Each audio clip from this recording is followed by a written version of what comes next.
Welcome to 30 Minutes of Faith. We're very pleased to have the Reverend Charles DeWatteville from the Sacramento Valley Unification Church with us today. Thank you, Charles, for joining us. Great to be here. Will you tell us where you were born and raised?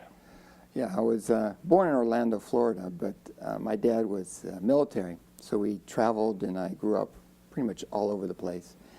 I went to high school and college, though, here in California. Do you have brothers and sisters? I'm the oldest. I have one brother and one sister. What branch of the military? Air Force. So you've seen the world a bit. The United States. Are your parents still living? Yes. And where are they? Yeah. My mom's here in Sacramento. My dad's in Monterey. Very good. How about, was childhood and growing up and high school and on the move and all that stuff a happy time? Yeah. I'm pretty fortunate in my family situation. We did move around a lot, but I guess probably when I was in, I think, maybe third grade, my family was not all that religious. We went to church on Christmas and Easter, but I started getting involved with the base Protestant church, singing in the choir and like that. And so developed kind of my own personal relationship with Jesus, and just felt comfortable being alone. I'm somewhat of a loner anyway, so it was not a problem. And moving around a lot, I'd make one or two best friends, and that would be sufficient. And what did you study in college? I got my undergraduate degree in child development. I'd written my own, this is back in the 70s, so I was involved a lot in the New Age movement and studied Gestalt psychology and body work and all these mind-body integration techniques. I had written even a major in dance and movement therapy, but eventually I settled in child development and started a graduate program in family counseling. And how did you come to your particular faith? Well, actually, when I was in this graduate program, I'd kind of gone through a course. The summer before I started graduate school, I traveled around America hitchhiking and singing on street corners, making up spontaneous versions of my version of the truth, feeling like, oh, God had called me to be a prophet. And then I came back and felt all along that the family, from my psychological background and thinking, was the key to the problem to building world peace. Like, if I can work with families and build better, healthier families, then that's the key. That's going to be the answer. And so I started graduate school, but the problem with psychology is that it doesn't include the spiritual dimension of people very much. And while I was studying, I met the Unification Church. People were out witnessing, and started studying, went to one of their weekend workshops. And through the course of the workshop, I was profoundly moved by the content of the church teachings, especially because it has such a deep focus on the value and the importance of the family. So at the end of that workshop, I was filled with all kinds of ideas of how I was going to integrate our relationship with Jesus and with God, with family therapy, and had my thesis already figured out and all kinds of great ideas. And then on the last night they said, well, you know, maybe God wants you to do more than just write about it. And I went out, and we were out in the mountains and spent some time praying, and really felt Jesus calling me, saying, look, you hitchhiked all around the country. You thought you were doing all this great stuff and teaching classes on body awareness and like that, but you know, I'm really calling you to commit yourself to something substantial now. And I had a really profound and tearful experience with Jesus that night, and basically at that point committed to participating in the Unification Church and following Reverend Sun Myung Moon as my spiritual leader. And how old were you when that happened? About 22. Jump back for just a minute. How were you received on those street corners when you were singing? Oh, yeah, you got to remember, this is the 70s, the end of the 60s kind of movement, and with my beard and my ponytail, and it was the time for that. It was easy to sing and make up things and interact with people. It was actually the 60s and 70s had an incredible potential for goodness and change in America. It was just such an amazing time, and for me, it's a huge tragedy that all of that energy and enthusiasm for let's make a better world got really co-opted by free sexuality, immorality, by drugs, and really selfishness. And so, unfortunately, all that energy, which was great, I saw all over the country for let's bring something new, something better, didn't really have a perspective that could guide it in a healthy way that would lead us towards that kind of world. I was in the military on the North Dakota-Canadian border during Woodstock. And the very next year, in a town called Zap, North Dakota, there was a man who wanted to pull off Woodstock 2. He had the big pasture, the clearway in, the rights, a nice little mercantile store, sitting out in front in the service station. And he spent a lot of money trying to pull off Woodstock 2 and just couldn't. And I've never heard of Zap, North Dakota since then, but I've wondered about that many times. Hitchhiking around, were you at a point in time where no fear, no concern, as would be today, you just sort of pin your hair back and say, here we go? Yeah, it's sad because back then hitchhiking was a wonderful experience. I had a lot of confidence also, that God was guiding me. But I met so many different people from very diverse backgrounds, truck drivers, rednecks, the whole range of people that were always had great experiences. Sometimes when I was traveling across the country, people would take me. I stayed overnight at their house, and they would take me out to the local swimming hole. It was just an amazing, beautiful place that no one would know about but the locals. And it was such a great experience. And unfortunately, again, kind of with the craziness of selfishness and drugs and abuse and violence that kind of came out of that culture, it's no longer like that now. And I definitely would not encourage people to hitchhike at this point. And it's sad. It's unfortunate because I met so many great people, had wonderful experiences. Just learning about the world. Before cell phones and the internet, were you staying in touch with your family while you were out and about? Postcards. Postcards. Yeah. My father was a truck driver, and in my childhood, as the Korean War came to an end, the boys would be hitchhiking home, and sailors and Marines and infantrymen, and he would pick them up and bring them home for supper, and they would sleep on the couch, and Mother'd fix a nice meal, and then he'd haul them down the road another 100 miles, the next morning. And we always just thought that was kind of exciting and a pretty cool deal.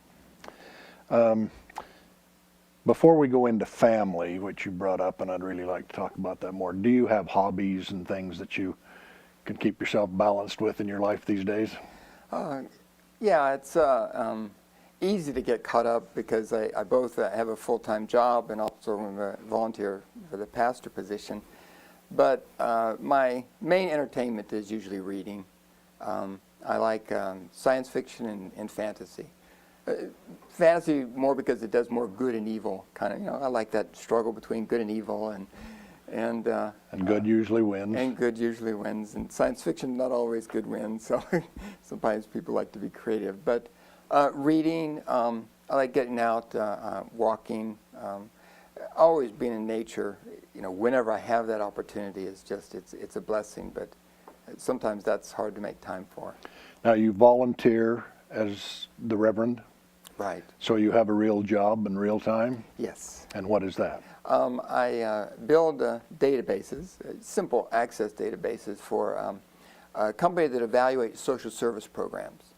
So I really enjoy it because a lot of times I'm working with small nonprofits who for them, the computer is a fancy typewriter. And they have all their information on pieces of paper. And they want to find something out, they have to go through and count papers. So building databases helps them be able to keep track of what they're doing, and working with evaluation helps them discover, is what I'm doing really making a difference, or am I accomplishing my goals, and that kind of sort of thing.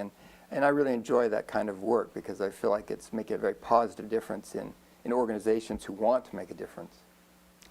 Now let's talk family for a minute. Do you have children?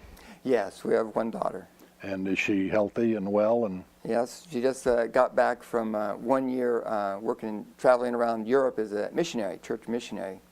And she's in college now at American River College. And were you able to text her or cell phone her regularly and hear from her? Actually, they had pretty much a condition where they no email or Facebook, which was probably one of the most challenging things for my daughter, because she's definitely of that generation. Once a week, they got on Sundays they'd have an hour, and each participant would give a call home, and we'd have an hour conversation. So that was how we kept in touch. We have children who served missions. One was in Japan, and one was in Holland, and one was in Argentina. And we got to write the weekly letter, and then get the weekly letter back, and you always look forward to that. And they were short and crisp. We're well, we're fine, we're working, so on and so forth. Those are good experiences for young people. Yeah. Now, I've been to where you worship. It's a sweet and peaceful and gentle and loving place. How is your congregation and your church here in Sacramento Valley? They're doing well. It's a relatively small congregation. We have maybe 30 families in Sacramento, and probably half of our congregation is under the age of 12. So we have lots of really young people.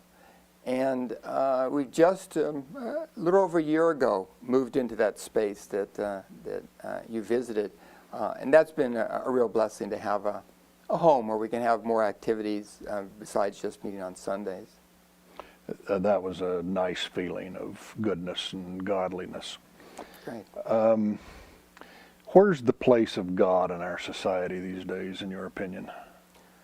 Well, boy, that's a very good question. Our church movement, when Reverend Moon first came to America, he said that there were, God had called him to America because there were three big problems. Number one was the problem of atheism, secular humanism, and communism. At that time, in the 70s, communism was really powerful around the world. And that we'd gotten away from God at the center of everything was a very serious issue for America's future. And a lot of campaigns were, God Bless America, and at the 200-year anniversary had a anniversary recognizing that God was at the core of the founding of America. And at the bicentennial, there was really no recognition or celebration of the fact that at the core of America's prosperity and success is a belief in God. So that's actually, God is critical for America and actually for the world, for bringing peace and healing.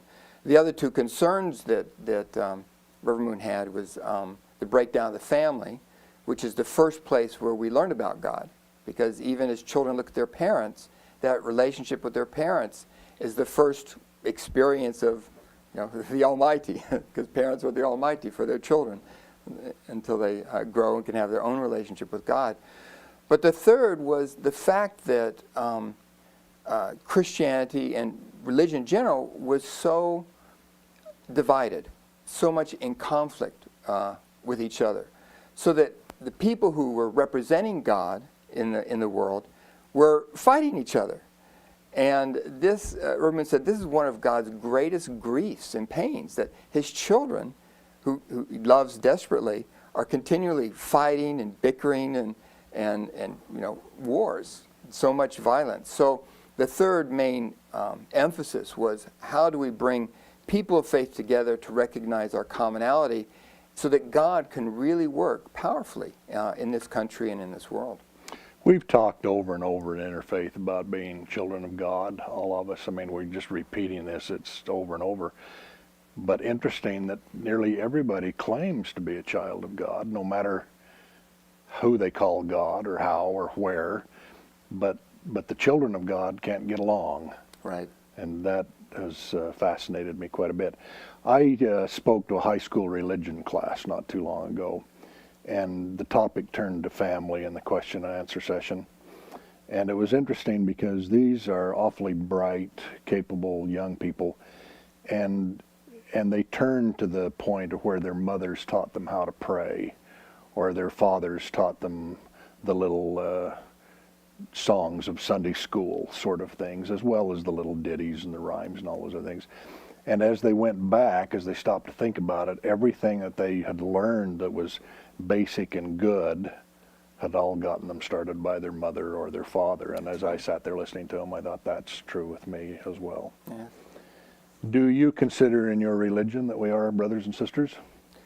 Yes, that's one of the most important foundations for peace in the world is we need to recognize that we all come from God, who is a compassionate, loving God, who we say our relationship with God is the highest form of love is parental love. So that experience of God's love is at the foundation of any kind of healing and peace. And the tragedy is that, you know, from our Judeo-Christian tradition, it was at the fall of man that humanity became separated in that relationship. And that separation is why the brothers can't get along, is because they're not connected to God as the source. And there's so many different experiences and different cultures that have helped raise people up to understand God. And so we definitely validate the world's religions, the traditions that are all have the purpose of bringing people up, raising people up so they can experience God personally and more deeply in their lives. How do you think Sacramento fits in the United States as far as being a religious city or lack thereof? Sacramento is an amazing place, especially given the diversity that we have in Sacramento. It's, you know, in the newspapers, Newsweek, are, you know, proclaimed Sacramento the most diverse city, and doing some evaluation of programs in some of the schools, seeing the incredible diversity of even languages within a classroom. So there's a lot of potential and richness in Sacramento, especially because we have a large immigrant population too that bring their culture and religious traditions. Another wonderful factor in Sacramento has been the Interfaith Service Bureau, now the Interfaith Council of Greater Sacramento, as a source for bringing people of diverse faiths together to work together on projects and activities. And it's been, you know, over the years when I was on the board and last 10, 15 years, challenges have come up with hate crimes or like that. And Sacramento has responded really well. Leaders from the diverse communities coming together to work together to address our common concern for building a better community. Some weeks ago I went to a program in Chavez Park where a variety of faith leaders and community leaders were gathered, and there were about 10 people that they asked to make some little comment about Sacramento and how things were going. In the course of that, a woman who was out in the park came forward and came right up close by and sort of stared us all down and then said, "Well, when are you going to talk about God?" And we'd been talking about Sacramento and diversity and, you know, some of the growth and those sorts of things. That caused me to pause and say, we better stand up. And I hadn't had a turn yet, and so I changed my comments midstream so we could get up and talk about God. Others who followed me did the same, and that whole thing turned a bit from social to a little more religious, and Wonderful. it worked out well. And as soon as she heard a couple start talking about God, she was satisfied, and she walked away and went on her merry way. Now, how do you see a difference between religion and us being a religious society in town and that versus being spiritual? Well, religion is the tool that God has to try to raise us up and to educate us. So often religion serves as a stumbling block. You know, when we the tools that should be leading us in traditions and habits that connect us more deeply with God and connect us more deeply with each other as brothers and sisters, also can serve as, well, my tradition says this and yours is that, so therefore we're going to disagree. Spirituality, that's also tricky because, especially in America, we have a religion of, how to describe it, a secular humanist religion. It's a religion of the self. If it feels good, then it must be true. And so people will call that spiritual and say, you know, recognize, oh, I have a spirit. I don't necessarily believe in God, but I know that I have a spirit. And that kind of, I could say it comes from the 60s where, you know, we were just all free about everything. But there's a certain amount of irresponsibility that happens a lot, I believe, in some of the newer religious movements that move us away from accountability and responsibility towards, as long as I feel good spiritually, then I'm a spiritual person. And so it becomes a tricky point. And I won't say that all people who attend church are spiritual people. And I won't say that, you know, just because you're religious doesn't make you a spiritual person. And not all people who don't attend church and consider themselves spiritual, many of them are profoundly spiritual and deeply committed in their lives. But we have this hazy area where selfishness really can dominate. One of the things that I picked up on when we were adolescents and working toward college in the 60s was that free love brought immorality even to almost a spiritual plane. You know, I can go out and do this, that, and the other. The religion was saying, no, don't do that. You know, you abstain and don't do that.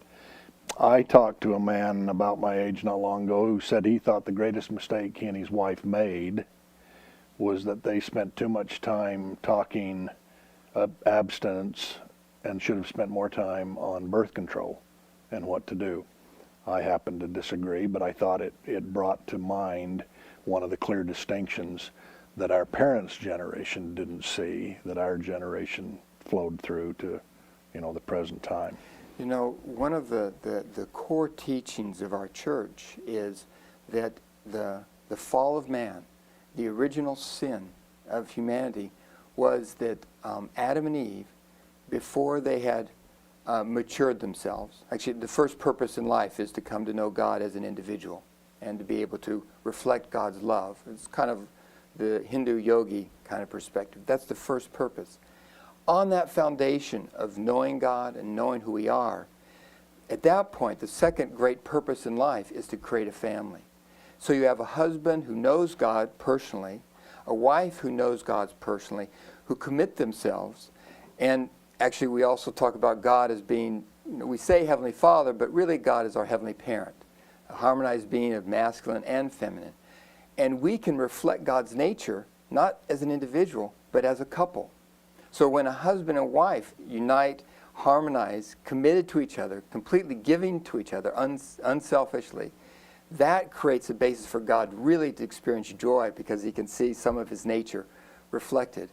The challenge for Adam and Eve is that before they grew to perfection or maturity, they came together as husband and wife.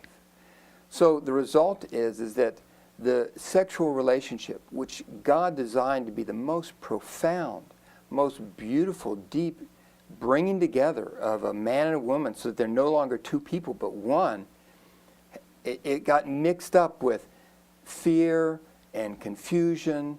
And so we even could say the first ancestors of humanity came together and became parents before they even had developed themselves the maturity to be a parent. Because actually parental love is the highest form, requires incredible sacrifice for the sake of other. If you're still kind of selfish and not confident in your love for another or your commitment, then it makes it so difficult to love your children the way God wants us to, just unconditionally, so they can experience God through us.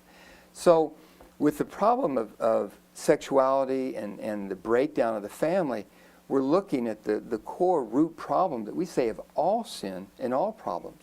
It started with Adam and Eve coming together before they knew how to be true parents, and to love each other, and creating a world that that we see today.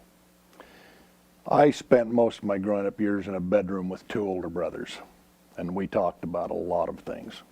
But when I started to get to be 13 or 14 or 15, my oldest brother, who was fast approaching marriageable age, and that said to me one night, "Now remember, only date the girls that you think you'd want to be the mother of your children."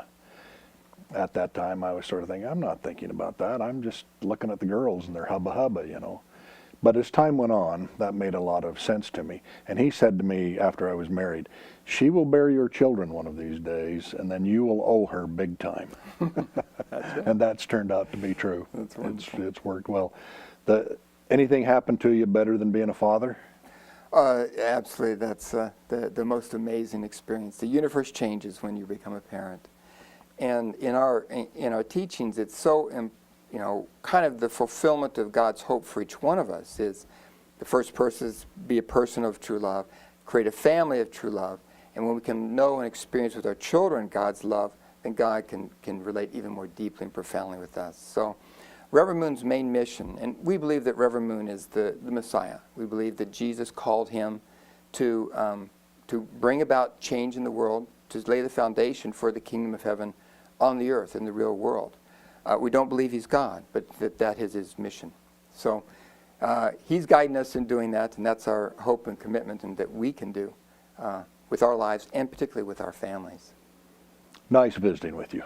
Thanks a lot, John. Thanks for coming. We appreciate having you here, and hopefully others that watch this will enjoy this a great deal. Thank you. Thank you.